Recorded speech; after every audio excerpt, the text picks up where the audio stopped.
bienvenue pour cette nouvelle vidéo sur Cinéma 4D. Cette semaine, une vidéo assez courte normalement. C'est pas vraiment des réponses à des questions parce qu'il n'y a qu'une seule question qui m'a été posée dans ce que je vais parler.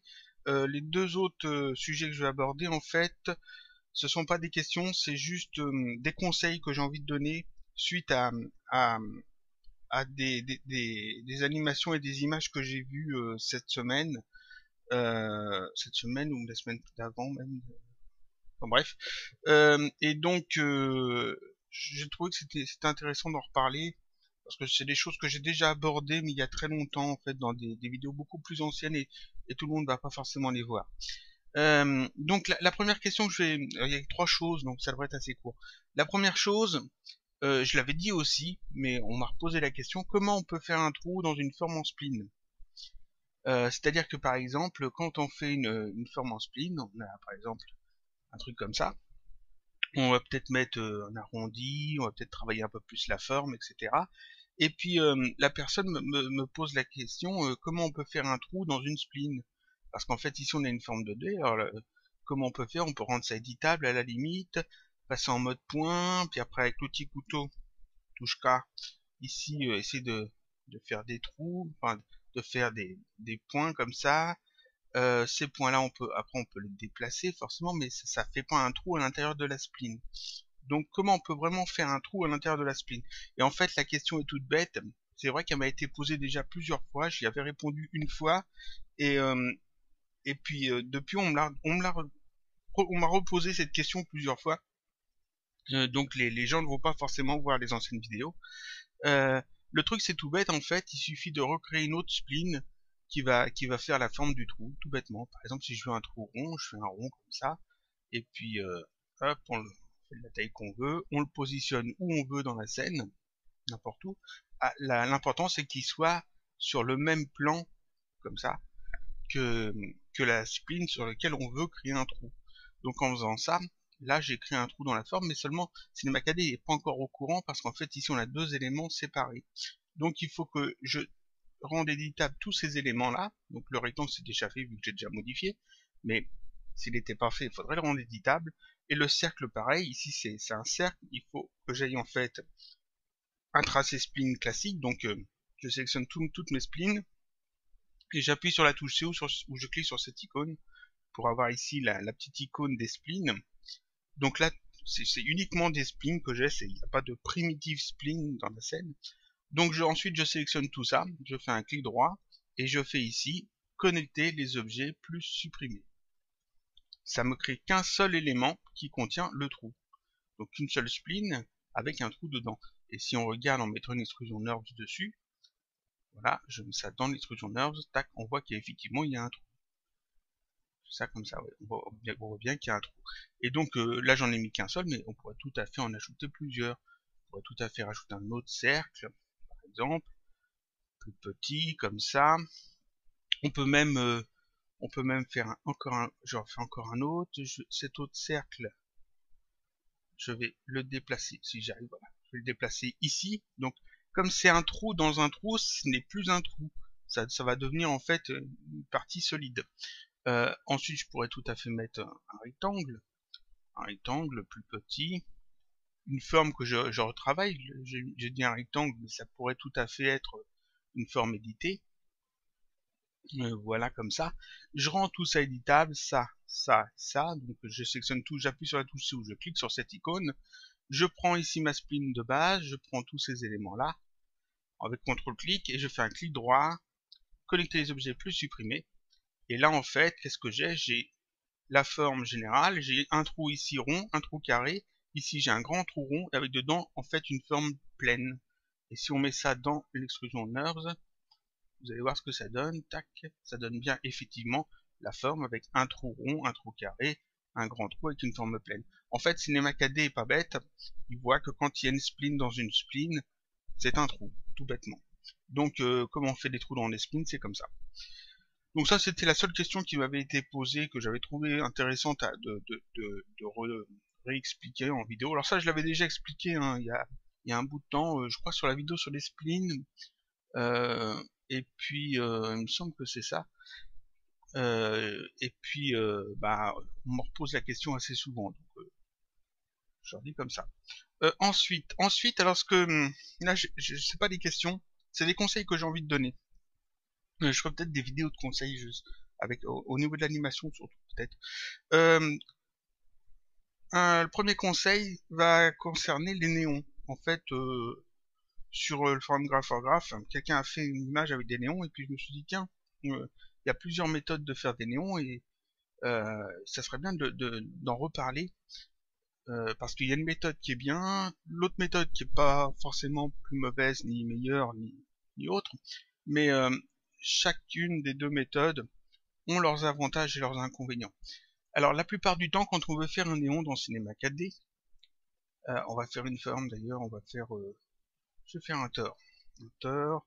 On va lui donner un rayon de 20, et puis on va augmenter peut-être le nombre de segments de l'anneau. Non, on va baisser peut-être plutôt ça, on va mettre 16. 16 c'est plus petit, 15, 14, 12, allez 12. C'est très bien 12. Je vais mettre un seul, voilà. Je vais mettre ce tore un petit peu plus en hauteur. C'est lui qui va représenter notre néon. Alors, normalement, ça devrait plutôt être une forme allongée, mais c'est pas grave. Je vais mettre une texture sur le sol. Alors, je vais mettre une texture plutôt foncée, sans spécularité, foncée, comme ça. Voilà, ça sera parfait sur le sol. Et puis ensuite, ça, j'aimerais que ce soit un néon. Donc, comment je peux faire? Il y a plusieurs méthodes. Il y a une méthode qui va demander beaucoup de temps de calcul dans les scènes très lourdes. C'est celle que la plupart du temps les gens utilisent, c'est-à-dire qu'on ajoute une texture, on ouvre cette texture, on retire en fait la spécularité, la couleur, on met la luminescence, voilà. On booste un peu la luminescence, on va dire 150. On met la couleur que l'on veut, ici je vais mettre du bleu, un bleu bien vif, comme ça, voilà. Je mets ça sur le tore, et quand je fais mon rendu, ici j'ai ce qui ressemble à un néon. On va peut-être mettre quand même plus de segments ici, histoire d'avoir quelque chose de joli. Voilà, 72 ou 144, 72 c'est bien. Donc là j'ai un truc qui ressemble à un néon, seulement il n'y a pas d'éclairage sur ce néon. C'est-à-dire que ce néon ne génère pas de lumière, c'est juste une texture luminescente. Et donc si on veut que ça génère de la lumière, il faut aller dans les paramètres de rendu. Voilà. Ici, il faut aller chercher l'effet. Alors, ça sort de la capture. Donc je vais faire ça comme ça. On va essayer de le faire entrer dans la capture. Là, l'effet ici, illumination globale. Tac. J'ajoute cet effet illumination globale. Je vais dans ici cache des radiances, on va mettre ça à basse pour pas avoir des temps de rendu trop longs. On pourrait changer d'autres paramètres, mais là ça suffira. Et donc je fais ça. Et là quand je fais mon rendu, en fait comme il y a l'illumination globale, ici j'ai un petit halo. Alors ça se voit pas des masses, parce qu'en fait, j'ai essayé de me rapprocher du sol, ça se verra peut-être plus. Voilà, ici il y a un petit halo lumineux. Donc ça génère de la lumière. En fait, ça ne génère pas de lumière, c'est juste que l'illumination globale considère que cette matière-là est suffisamment lumineuse pour refléter sa couleur. Donc ça génère en fait ici cet halo lumineux. Si je booste ici dans la luminescence l'intensité, si je mets 200 et que je refais un petit rendu, vous voyez que ça va être beaucoup plus probant ici. On voit clairement que ça génère un petit peu de... Enfin, ça génère pas de lumière, mais qu'il y a un petit halo quand même lumineux dessous. Et si je rajoute en fait un élément, par exemple un cube, comme ça, au niveau du sol, on va mettre l'auteur un tout petit peu plus haut, voilà, je fais ça. Ici on voit que le cube change de couleur, il devrait être en fait gris, je vais même mettre une texture blanche, je fais ça, on voit qu'il prend la couleur bleue, la couleur du néon en fait.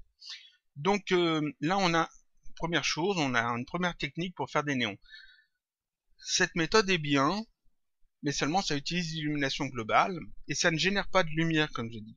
C'est-à-dire que, oui et non, c'est juste que l'illumination globale considère que cette texture qui est luminescente est suffisamment luminescente pour projeter sa couleur sur les éléments alentours. mais ça ne génère pas vraiment de lumière. C'est-à-dire qu'on peut pas dire je veux que ce néon me fasse des ombres adaptatives, par exemple, ou des ombres franches, ou euh, des ombres, comment c'est le nom, ou des ombres diffuses. Donc on peut pas choisir en fait trop de choses. C'est-à-dire qu'après il faut jouer avec plein de paramètres de rendu, c'est très chiant à faire. La deuxième méthode pour faire des néons, j'ai pas besoin ici d'illumination globale.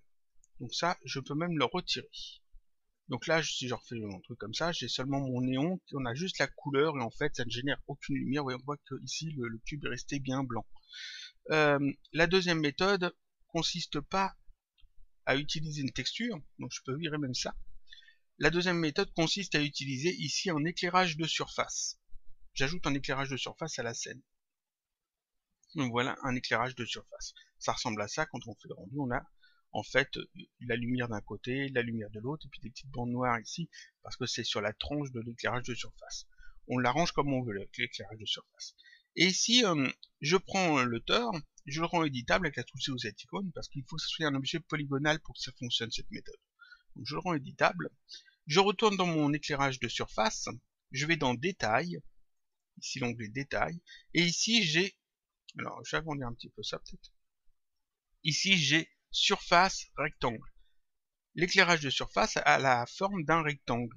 Je peux lui donner la forme d'un disque, je peux lui donner la forme d'une sphère, je peux lui donner plein de formes comme ça, et je peux ici choisir Objet Spline, soit un objet polygonal, soit une spline.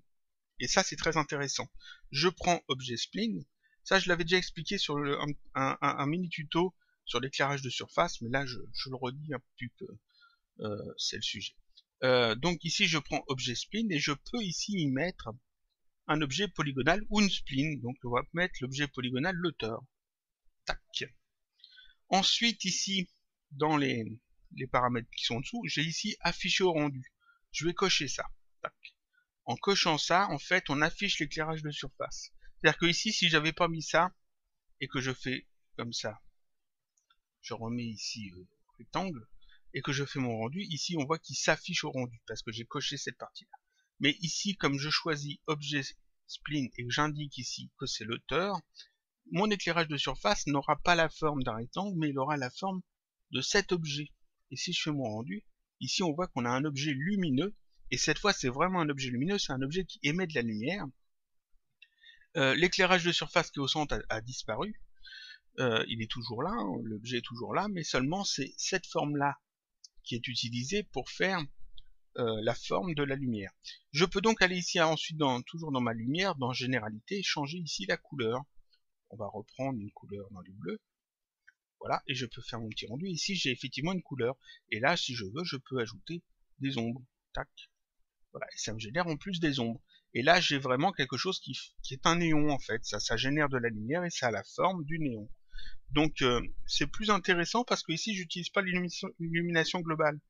Donc, dans des scènes très lourdes où l'illumination globale n'est pas nécessaire et que vous l'ajoutez seulement pour faire un néon, ça va vous ralentir tout votre rendu. Si vous avez beaucoup de polygones, si vous avez des réflexions, etc., et que vous avez besoin juste de l'illumination globale juste pour un néon, c'est un peu ridicule. Alors, qu'en utilisant cette méthode-là, vous avez la même chose, vous avez votre néon lumineux, et en plus il génère des ombres, il génère de la lumière, et il se calcule plus vite, vu qu'il n'y a pas de prépasse, etc. Donc ça, c'est la méthode la plus intéressante peut-être pour faire des néons comme ça. Il faut savoir qu'on peut tout à fait mélanger les deux, parce que il y en a qui vont dire, oui, mais en utilisant une texture, on peut texturer cet effet de néon. Ici, on a juste une lumière de coloré qui génère de la lumière, mais seulement c'est pas top top parce qu'en fait un néon est un petit peu transparent, il est éteint à un certain moment, va peut-être pas éclairer partout pareil. Donc on peut combiner les deux méthodes, c'est-à-dire que je peux retourner dans ma lumière, dans détail, ici je vais retirer ça, effacer. Je remets en fait, alors là je suis revenu normal normalement. Voilà. Je remets ma texture ici avec la luminescence sur le Tor.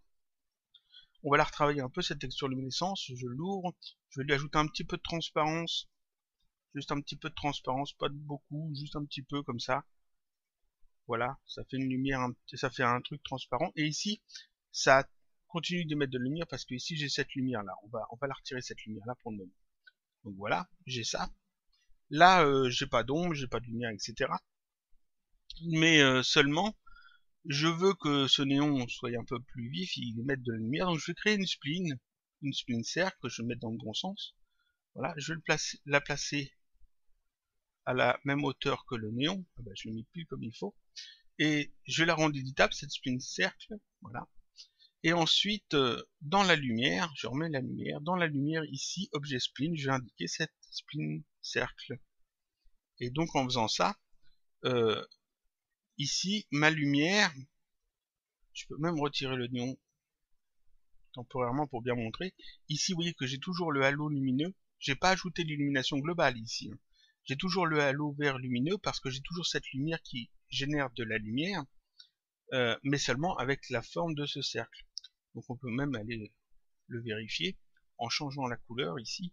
Par exemple, on va aller dans les roses flashy comme ça, tac. Vous voyez que c'est bien cette lumière-là qui génère de la lumière, et je peux y ajouter en plus le néon si je veux, la couleur que je veux, sans aucun problème. On va lui mettre la même couleur. On va lui mettre exactement la même couleur. Alors, ce que je vais faire, la couleur, luminescence, choisir une couleur écran, cette couleur-là, tac. Voilà, parfait. Tac. Et là, j'ai un néon qui est bien, c'est-à-dire qu'il émet de la lumière. J'utilise pas l'illumination globale, donc le rendu est rapide. La forme, c'est la forme que je veux, donc il n'y a aucun problème. J'ai pris ici un tore, j'aurais pu prendre une spline totalement différente, j'aurais pu prendre un texte, j'aurais pu prendre juste un cylindre, juste un tube. Du moment que c'est une forme fermée, ça marche bien. Si c'est une forme ouverte, des fois il y a des problèmes. Ensuite, donc là, on a toujours notre lumière qui est ici. On peut toujours lui demander des ombres ou pas d'ombres. On peut, en plus, comme on a mis une texture, ici jouer avec la texture. Par exemple, si je veux, je peux aller dans la diffusion, dans la luminescence, et ici dire, je veux un bruit, tac. On va mettre un bruit assez grand, de type crânien, par exemple. Alors, je me suis trompé, voilà, 200, on va mettre plus, 400. 400 comme ça, quoique là, c'est pas dans la luminescence qu'il faudrait que j'aille mettre ça. Bon, si je fais ça, ça devrait aller. Tac, voilà. Et donc là, je peux mettre une texture, vous voyez, avec des petits effets dessus. Donc, chose que je peux pas faire si j'utilise que la lumière et, son onglet détail. Mais là, comme je mélange les deux méthodes, j'ai à la fois la texture qui me permet de faire des choses assez intéressantes. Ici, j'ajoute un petit peu de bruit bizarre qui fait que le néon pourrait paraître sale ou abîmé, etc. Et puis en plus, j'utilise pas l'illumination globale parce que c'est une lumière toute basique, toute simple. Donc ça, c'était une deuxième méthode pour faire des néons, qui est peut-être moins souvent utilisée, qui est pourtant très pratique. Donc pensez à aller dans lumière, détail. Ici, vous pouvez indiquer ce que vous voulez. Du moment que c'est soit une spline, soit un objet polygonal, il ne faut pas que ça soit une primitive. Et ici, vous cochez afficher au rendu. Et si vous voulez que ça s'affiche dans les réflexions, vous voyez qu'ici, il y a aussi un bouton, un paramètre affiché dans les réflexions qu'il faut cocher. On peut ajouter aussi du bruit si on veut dessus, etc. Il y a pas mal de réglages supplémentaires, mais tout ça, j'en avais déjà parlé, il me semble. Ici, on peut mettre comme ça, histoire d'avoir en plus ici une zone de contrôle sur la lumière. C'est bien pratique. Donc vous voyez qu'on peut faire pas mal de choses assez intéressantes facilement en fait, et sans blinder le temps de calcul avec l'illumination globale, etc. Donc ça, c'était le deuxième truc. Voilà. Troisième chose que dont je voulais parler, j'ai vu un de mes abonnés qui avait fait une vidéo d'intro cette semaine ou la semaine d'avant, je sais plus. Et donc dans cette scène d'intro, en fait, c'est tout bête. Il y a une sphère un petit peu style robot qui flotte, c'est-à-dire qui est pas posée sur le sol, qui est en lévitation, qui est en hauteur. Et ce robot se déplace le long d'un mur, passe devant une cage d'ascenseur, il dépasse, il va un petit peu plus loin, il s'arrête, il revient en arrière, il ouvre la cage d'ascenseur, il rentre dedans, et puis l'intro se termine un petit peu comme ça. C'est un truc tout bête, mais c'est quelque chose qu'on trouve assez souvent, c'est-à-dire des objets comme ça qui se déplacent dans une scène, devant un mur, et il y a quelque chose qui est assez mal fait à chaque fois, c'est-à-dire que l'animation, d'abord c'est un métier, c'est compliqué, mais ça s'improvise pas, enfin c'est pas vraiment rapide comme ça, c'est un peu plus recherché. Et généralement, les gens qui débutent font toujours à peu près la même erreur, c'est-à-dire qu'ils vont faire un objet qui se déplace d'un point A vers un point B, et puis c'est tout. Et puis des fois il revient en arrière, etc. Mais en gros c'est toujours directement le déplacement qui a été prévu dans l'histoire, et puis s'il n'y en a pas d'autre. Alors qu'en fait l'animation c'est un petit peu plus fouillis, c'est un peu plus recherché. Imaginons qu'on a un sol, on va peut-être mettre un plan comme ça, on va le mettre à la verticale, alors c'est comme ça, plus grand comme ça, on va mettre moins de segments parce que on n'en a pas besoin d'autant. 5 comme ça, et puis là on va laisser 20 comme ça, et là j'en mets 3. Voilà, même un peu plus. Voilà, parfait. Donc ici on a un grand mur,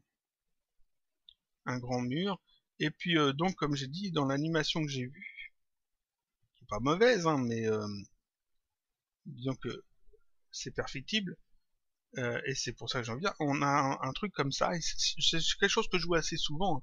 On fait un mur et un sol, et puis on fait l'animation devant. Donc on a par exemple ici une sphère qui va être mise un peu en hauteur. Alors le plan ici je vais le mettre plus en arrière pour pas qu'il me gêne, comme ça. Voilà. Et puis ici j'aurais dû faire ça plus grand à la limite. Bon, c'est pas grave. Ici la sphère elle est à la frame. Alors je vais mettre plus de frames, peut-être 125, 100, 225. 225, on va dire à la frame 0, la sphère est ici. Voilà, elle est ici. On va essayer d'agrandir un petit peu les choses. C'est de mieux se cadrer. Ça, c'est le truc que je vois le plus souvent. La sphère est ici à la frame 0, donc on met une clé d'animation. Et puis à la frame, on va dire à la frame 100, la sphère est ici. Et puis après, elle va rester un petit peu ici. Puis après, elle va arriver là. Puis elle va s'arrêter. Et puis après, on finit l'animation. Et ce genre de choses, généralement, les gens ils se mettent la sphère ici, ils mettent une clé d'animation, ils vont la frame qu'ils veulent, ils mettent une clé d'animation ici, et puis c'est tout. Et puis, ça suffit pas. Ça suffit pas parce qu'en fait, on passe à côté de tout un tas de petites choses qui donnent un peu plus de vie à la scène. Et puis il y a des petites choses aussi qu'il faut prendre en compte. Par exemple, ici, je vais déplacer que la position de cette sphère. Donc ici, j'ai pas besoin d'enregistrer des clés d'animation sur l'échelle, j'ai pas besoin d'enregistrer des clés d'animation sur les paramètres, j'ai pas besoin d'enregistrer des clés d'animation sur la rotation, seulement sur la position. Donc je laisse que ça de cocher. Je mets la sphère à peu près là, je fais une clé d'animation, tac, tout bêtement. Je vais me mettre à la frame 100, je vais mettre ma sphère ici, on va la mettre là. Je mets une clé d'animation, donc que sur la position. Après on va attendre jusqu'à la frame 140. 140 elle est toujours ici, voilà. Et ensuite on va dire à 180, non 200, on va dire à 200, la sphère revient ici, voilà, et elle s'arrête, tac. Si je fais lecture ici, qu'est-ce qu'on a? On obtient ceci, voilà, comme ça, voilà, et puis après, elle attend un peu et elle repart ici. Ouais, c'est pas terrible, hein. C'est pas terrible, mais c'est ce que je vois le plus souvent fait par les débutants, en fait, ce genre d'animation toute basique, toute bête.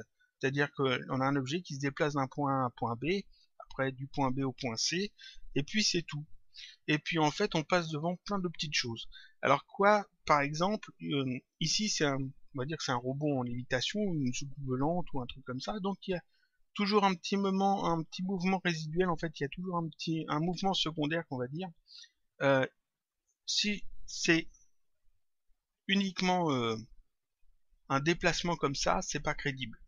Donc le truc tout bête, c'est d'ajouter sur ma sphère ici, en faisant un clic droit à propriété cinéma 4D, un tag de vibration. Tout bêtement, tag de vibration, je l'ajoute. Je vais cocher pulsation régulière par exemple.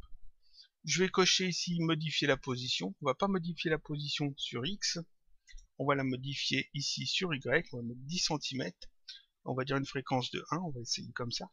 Si je fais ça, tout bêtement, et que je fais lecture, on voit que la sphère bouge comme ça, en hauteur. C'est déjà un petit peu mieux, parce qu'en fait, là, vous voyez que quand elle s'arrête, on voit qu'effectivement, elle est en lévitation.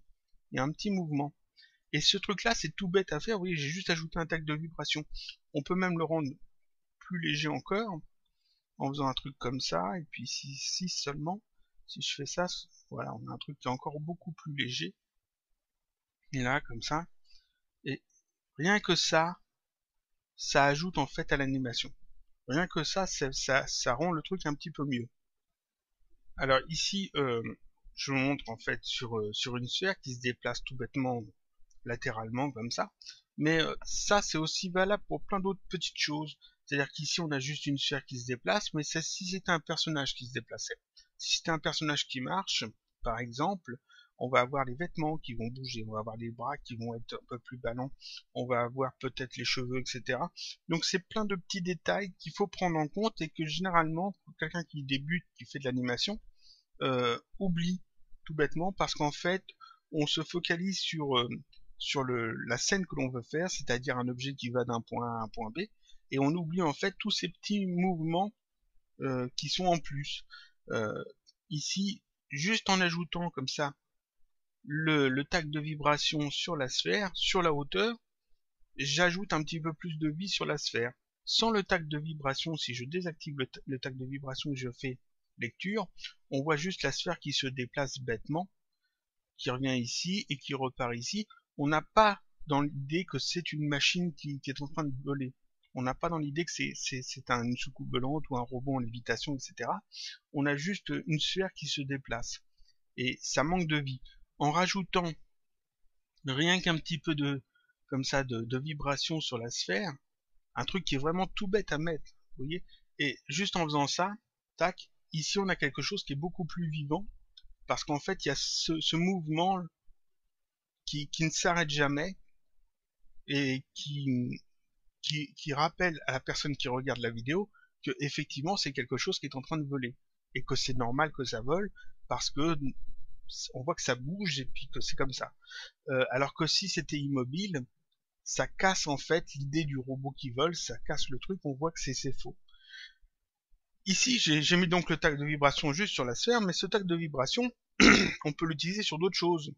Par exemple, alors je vais refermer ça. Là, on sauvegarde pas, voilà.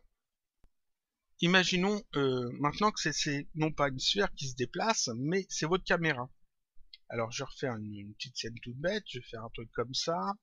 Le cube ici, on va le faire pas trop grand. Ah, 100 par 100 par 100 sur le sol, tac, voilà, et puis on a peut-être d'autres cubes ensuite dans la scène, un autre ici, je vais déplacer sur le mauvais axe, un autre ici, un autre là-bas par exemple, et puis on fait ça, et en fait c'est la caméra, on ajoute une caméra, et c'est la caméra qui va se déplacer, c'est-à-dire que ici, on a ajouté notre caméra, la caméra va être à peu près au niveau du sol, et puis la caméra doit filmer en fait cette scène-là.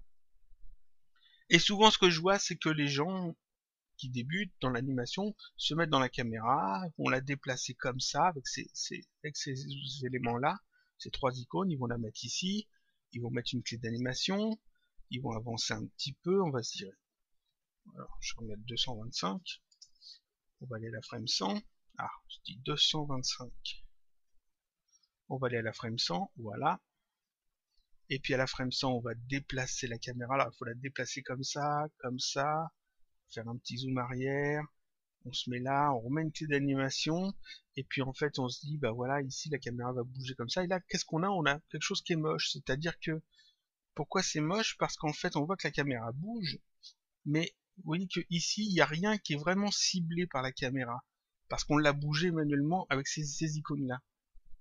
Et ça, c'est une des erreurs assez fréquentes que je vois. Généralement, c'est un texte pour l'intro, pour un logo, un truc comme ça. Et on voit la caméra qui bouge un petit peu comme ça, et il n'y a rien qui est vraiment fixé par la caméra. Le truc tout bête, pour éviter ça, je retire cette caméra-là, c'est d'utiliser non pas une caméra classique, mais une caméra de visée. Donc je clique sur caméra de visée. Qu'est-ce que c'est la caméra de visée? C'est simplement une caméra classique, comme celle qu'on vient de faire, mais avec en plus ici un neutre, caméra cible 1, ici. Après il peut y avoir plusieurs cibles. Et ici sur la caméra classique, on a ici un tag cible. Et dans ce tag de cible ici, dans propriété, ici on a indiqué en cible le neutre qui est ici. Et en faisant ça, c'est tout bête, cette caméra cible, elle est très intéressante parce que ici, si je la déplace, cette caméra, si je la déplace, voilà, si je la déplace, on voit qu'elle reste toujours tournée vers ce neutre-là, le neutre caméra cible. Et si je déplace le neutre caméra cible, on voit que la caméra suit. Donc en fait, on a non pas un élément à déplacer, mais deux, donc plus de possibilités. Ici, je peux dire, le caméra cible, on va le mettre à peu près ici. Et puis, si je me mets dans la caméra, si je déplace la caméra cette fois, alors c'est comme ça, en fait, j'ai toujours la même scène, qui est le même point qui est ciblé. Ici, je peux pas déplacer la rotation parce qu'en fait, elle est toujours tournée vers ce caméra cible qui est ici, ce neutre. Donc en faisant ça, je peux tout à fait me mettre ici, faire une clé d'animation, après aller à la frame 100, déplacer la caméra ici, mettre une clé d'animation, enfin un petit zoom arrière comme j'avais fait, une clé d'animation, et en faisant ça, en fait, on a quelque chose de mieux, parce qu'en fait, vous voyez que la caméra cible toujours le même point. Donc en faisant ça, en fait, c'est un petit peu comme si on engageait un caméraman de meilleure qualité, c'est-à-dire qu'il va toujours cibler le même élément. On va pas avoir cet effet approximatif que l'on a quand on déplace juste la caméra sans avoir ce tag cible et puis ce neutre caméra cible. Donc ça, c'est un truc tout bête. Et ensuite, pareil, je vais revenir en arrière, on va effacer ça. Pareil, comme tout à l'heure avec la sphère, on peut ajouter un peu plus de mouvement. C'est-à-dire qu'ici, je vais remettre une caméra. Alors, je vais mettre une caméra normale, je vais créer moi-même la caméra cible. C'est chose qu'on peut faire, c'est-à-dire que ici, j'ai ajouté une caméra dans ma scène. Alors, que je montre bien ça. Voilà, j'ai ajouté une caméra dans ma scène. On va la positionner un peu plus proche de la scène, on va la mettre moins haute. Je peux la faire tourner dans le sens que je veux. Voilà, c'est une caméra classique, caméra normale. Je vais ajouter un neutre. Tac. Je pourrais l'appeler caméra cible, mais je vais juste l'appeler cible. Voilà. Comme ça. Ce neutre, je peux lui donner une forme hein, si je veux. Je peux tout à fait lui donner une forme d'étoile, par exemple, de 20 cm, histoire qu'on la voie bien. Comme ça. Alors, plus que 20 cm, on va mettre 40. 40, et qu'on va lui mettre une couleur. Activer. Et puis, on va le mettre en orange. Voilà, et si je zoome là-dessus, je regarde ici, j'ai un neutre qui a une forme d'étoile orange, voilà, et qui correspond en fait à l'élément que la caméra va cibler. Alors, cette caméra, je lui ajoute dessus le tag cible, et dans les propriétés de ce tag de cible, ici dans cible, je mets ma cible. Tac. Et là, j'ai recréé une caméra cible, une caméra de visée, manuellement. C'est pareil. C'est-à-dire qu'ici, si je déplace la caméra, elle est toujours tournée vers cette petite étoile orange ici. Donc on a fait ça, c'est très bien. Et donc je peux déplacer aussi la cible en même temps. Hein. Je peux tout à fait déplacer la caméra et la cible en même temps si je veux un travelling comme ça. Et c'est ce qu'on va faire, c'est-à-dire que ici, je vais me mettre ici, je vais mettre la caméra et la cible à peu près ici. Je vais mettre des clés d'animation seulement sur la position. Donc je mets une clé d'animation ici, tac. Si je regarde dans la caméra, on a ceci. Ensuite, à la frame, on va dire 180. Ces deux éléments-là, je vais les mettre à l'autre bout, ici.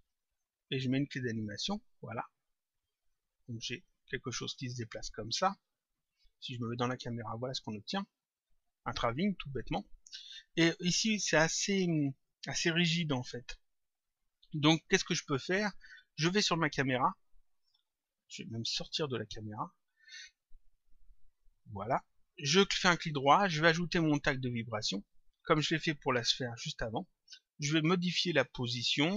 On va pas mettre des déplacements réguliers cette fois, on va justement aller dans les réguliers. On va faire un truc tout petit, 0.4. Là, je vais déplacer sur la hauteur de 2 seulement. On va voir ce que ça donne. Si je fais de 2, oui, ça a l'air pas mal. Je vais me mettre dans la caméra et on va voir ce que ça donne.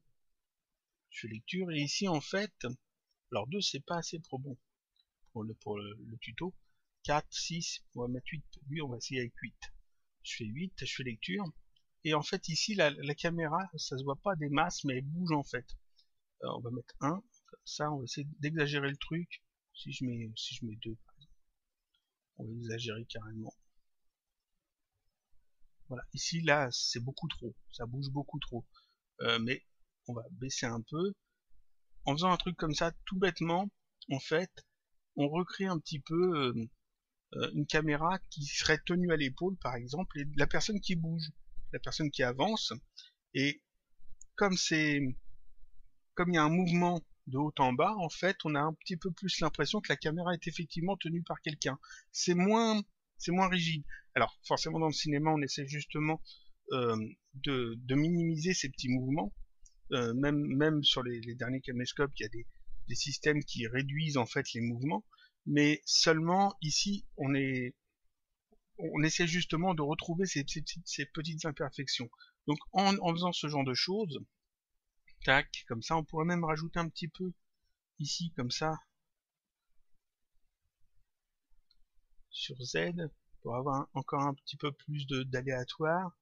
On a un petit mouvement où on voit bien quand la caméra s'arrête, on voit que ça continue de bouger au niveau ici des cubes. La caméra est effectivement en train de bouger. Donc rien qu'en faisant ça, en fait, on donne un peu plus de vie à l'animation. Et ensuite, ici, la cible, on peut tout à fait la bouger aussi. Par exemple, on peut dire que à peu près à mi-parcours, cette cible va être peut-être un petit peu plus haute. Juste un petit peu. Tac. Et donc, en faisant ça, en fait, la caméra va monter légèrement la tête au fur et à mesure de l'animation, arriver jusqu'ici, et puis après elle va redescendre. Donc on tient quelque chose comme ça. Ici on voit que ça monte un peu, voilà, et puis ça redescend après. Donc on a quelque chose un petit peu plus vivant, un petit peu plus naturel. Et en faisant ça, en fait, en rajoutant un petit peu d'imperfection comme ça dans vos animations, vous allez vous écarter en fait de l'animation amateur qui fait très rigide, qui fait mal fini, à quelque chose d'un petit peu plus péchu, d'un peu plus, je dirais pas forcément mieux fait, mais qui passera mieux en fait, qui donnera plus une impression de fini. Donc ça c'est juste avec le tag vibration ici qu'on peut mettre donc sur des objets, on peut le mettre sur des caméras, je pourrais le mettre sur une lumière tout bêtement. Si c'était par exemple une scène de rue par exemple, et puis on a le soleil il n'est pas tout le temps à, à un seul endroit, il bouge un petit peu. Si votre scène est très longue, c'est bien de faire bouger un petit peu la lumière. Alors pas avec un tag vibration, de le faire bouger en jouant avec les paramètres ou en jouant avec la position de votre lumière, mais ça peut jouer. Si c'est une scène d'intérieur par exemple, et puis que c'est un lustre qui éclaire la scène, peut-être que le lustre à un moment donné va bouger. Peut-être qu'il y a quelque chose qui fait que la lumière va changer d'intensité par exemple, ou quelque chose comme ça. Donc toutes ces petites choses, toutes ces petites imperfections, ça donne plus de crédibilité en fait à votre scène. Voilà, donc ça c'était le troisième point que je voulais aborder aujourd'hui. Donc on a vu en fait pour les spleens, on a vu pour les néons, et puis ici pour ce qu'on pourrait appeler les imperfections dans l'animation. Ce qui est quand même très intéressant, qui est quand même très utile pour justement renforcer l'impact de vos animations et pas avoir des choses trop figées. Comme j'ai dit, comme la vidéo que j'ai vue il n'y a pas très longtemps, on voyait juste une sphère qui se déplaçait, c'était bien, la modélisation était bonne, l'animation était bonne, sauf que c'était trop figé, il y avait quelque chose qui manquait. Et puis aussi une chose que je peux dire encore, quand vous faites une animation, le fait de faire un plan, enfin, faire un seul, et puis juste un plan comme ça, tac, un truc comme ça, et puis de cibler votre caméra comme ça, c'est moche. C'est pas que c'est foncièrement moche, mais c'est que ça manque de profondeur. Voilà. Si vous faites un plan comme ça suffit pas. Faites en sorte de mettre des choses au premier plan, des choses au milieu, des choses en fond, mais ne laissez pas en fait juste une scène comme ça toute bête. C'est-à-dire que ici on pourrait rajouter en fait un élément qui serait comme ça, plus sur la hauteur, qui irait plus sur l'intérieur comme ça. Juste un truc comme ça, qui donnerait juste un petit peu de relief en fait, comme ça, et puis on en mettrait un comme ça. Rien que ça ajoute en fait du détail, ça ajoute de la profondeur. Avec un éclairage forcément, un éclairage qui va générer des ombres, comme ça, je vais mettre plus par là, plus en hauteur. Voilà, cet éclairage, j'ai dit que je veux qu'il génère des ombres. Voilà, rien que ça, en fait, ça donne plus d'impact en fait sur la scène. Ensuite, le fait d'ajouter peut-être des éléments comme ça au premier plan aussi. Alors pareil, on va réduire ça comme ça. On va ramener ça, si j'arrive. Voilà, parfait. Bien de mettre un objet comme ça en premier plan, comme ça, et puis que votre scène se déroule entre les deux. Alors, c'est la plus petite, comme ça, que je vais ramener un petit peu comme ça. Le fait que votre scène se passe entre les deux passera mieux que s'il n'y a pas cet élément en premier plan, que s'il n'y a pas ces éléments qui donnent de la profondeur à au fond de votre scène. Rien que ça ajoute en fait de la qualité en fait à votre animation. Parce que assez souvent, je vois en fait il y a juste un plan en fond, un seul, des textures, un éclairage, etc. Même si vous mettez un joli éclairage, etc. Et même des belles textures, ça fait que votre scène aura l'impression d'être pas finie. Parce que justement, il manque cet effet de profondeur. Voilà, donc ça c'était un petit truc en plus. Donc je pense avoir tout dit pour ce que je voulais dire aujourd'hui. C'était plutôt une vidéo de conseil. Est-ce que je mettrai un fichier sur le blog? Peut-être pour le néon, je mettrai 2-3 exemples de néon qu'on peut faire en fait avec des formes plus ou moins intéressantes. Et puis le tag vibration sur un élément, je ferai peut-être une petite scène aussi à télécharger, je mettrai ça sur le blog pour ceux qui sont intéressés. Pour les splines, il n'y a pas besoin. Donc aujourd'hui on a vu comment faire les trous dans les splines, je l'avais déjà expliqué, je l'ai réexpliqué. On a vu en fait les néons, deux méthodes pour faire des néons de manière assez simple, et puis les imperfections dans les scènes en fait. Et je vous dis à la semaine prochaine pour un autre tutoriel toujours sur Cinema 4D.